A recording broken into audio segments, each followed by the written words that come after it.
Isso está na carta de Paulo aos Romanos. Como eu falei ontem, os irmãos lembram, né? Quando Paulo escreveu o 2 Coríntios, ele já tinha escrito Romanos. Aqui você pode absorver também aspecto desse homem em Cristo, que foi Paulo.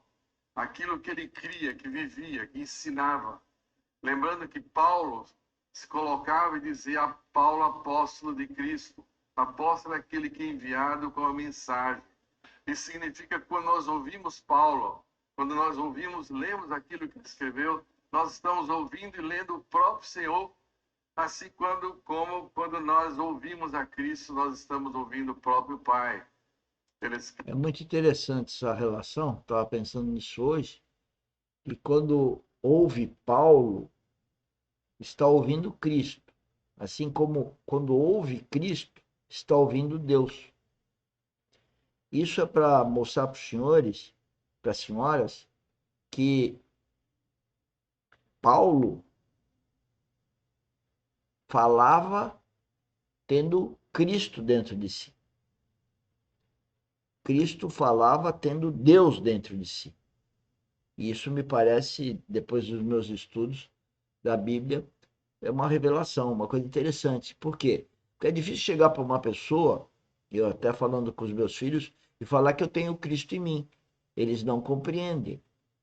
Mas é verdade, qualquer cristão, a palavra cristão significa um pequeno Cristo. É um pequeno Cristo dentro de você.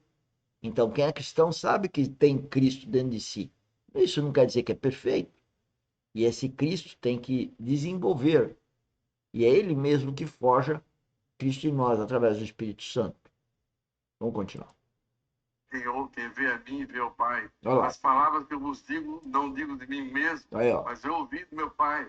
E as obras que ele fez foi o Senhor através do nosso amado Senhor Jesus.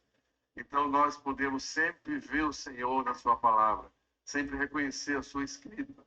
E aqui ele diz assim: sabemos que todas as coisas cooperam juntamente para o bem daqueles que amam a Deus, daqueles que são chamados segundo o seu propósito. Tá vendo? Deus é um Deus de propósito.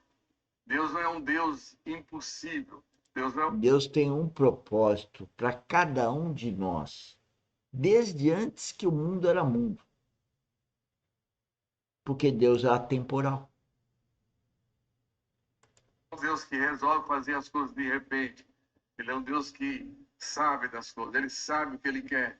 E nós sabemos o que ele quer. Ele quer uma família. Eu vou ser pai, eu andarei com eles e ele comigo. E ali não haverá mais dor, não haverá mais tristeza, não haverá mais morte. E eu serei Deus, e eles serão meus filhos, seremos sacerdotes do nosso Pai. Serviremos a Ele para sempre. Amém, irmãos? Essa é a vida eterna. Nós estamos sendo preparados para isso, para esse convívio com Deus, com Cristo, na eternidade. Quem acredita, que bom, que alegria que é. Quem não acredita, a gente está aqui torcendo para que receba o Espírito Santo, e aí você terá revelações e acreditará nisso, como nós que acreditamos. Então, Deus tem esse propósito, e para isso ele enviou o seu Filho, para que através da sua vida ele ganhasse a nossa vida. Através da sua morte, ele nos desse a sua vida. Ele se deu pelos nossos pecados para... Ou esse termo, que através da sua morte desce a sua vida. Através da morte carnal de Cristo, ele nos deu a oportunidade de ter a vida espiritual. se dar a nós, para vir habitar em nós, para ser conformado, para sermos conformados a Ele. Tá vendo? Nós seremos, uma vez nascidos de novo, conformados à imagem e semelhança de Cristo. É esse o objetivo de Deus com tudo isso que acontece na face da terra. Absolutamente tudo. O objetivo dele é ter seus filhos educados à imagem e semelhança, através das circunstâncias, com a referência Jesus Cristo. É máximo. A intenção de Deus é que na nossa caminhada, mesmo passemos por deserto, Deus encontra um caminho para... Deserto. Essa vida que a gente tem. Né? Essa vida atribulada, mil coisas, né? E que transtornam a vida da gente no dia a dia. Se a gente não tiver o governo do Espírito Santo, podemos ganhar essa vida, mas não teremos a vida eterna. Não estamos tendo. Eu não quero dizer que o cristão verdadeiro, a qual eu me denomino, por ter revelação de Deus em mim, através do Espírito Santo, que sejamos perfeitos. Não, a Bíblia não diz que nenhum filho de Deus é perfeito, muito pelo contrário. Jesus Cristo perfeito teve que morrer carnalmente, ressuscitar espiritualmente, ter um corpo glorificado para quem crer nele também nascer espiritualmente e partir para essa vida espiritual aqui e agora. Ainda o melhor está por vir, mas hoje já descansar em Cristo e poder ter revelação do Espírito Santo para que se conformado de circunstância em circunstância, de fato em fato, de glória em glória, a imagem e semelhança de Cristo é fenomenal. Acaba sendo o desejo único de um cristão verdadeiro. Depois ele faz as coisas outras do mundo, né? O cônjuge, os filhos, né? E etc. Forjar a vida do Senhor em nós. Nós podemos ser transformados. E Paulo diz em Romanos 12, quando ele apresenta a misericórdia do Senhor de uma maneira maravilhosa, nos, digamos assim, os 11 primeiros capítulos, ele diz, rogo-os, pois, irmão, pelas misericórdias de Deus, Deus suplicando que a gente responda à sua misericórdia, simplesmente nos apresentando a Ele como sacrifício santo e agradável a Ele. A nossa vida tem que ser uma vida de sacrifício, porque nós temos que carregar aquela cruz de Cristo espiritualmente falando também.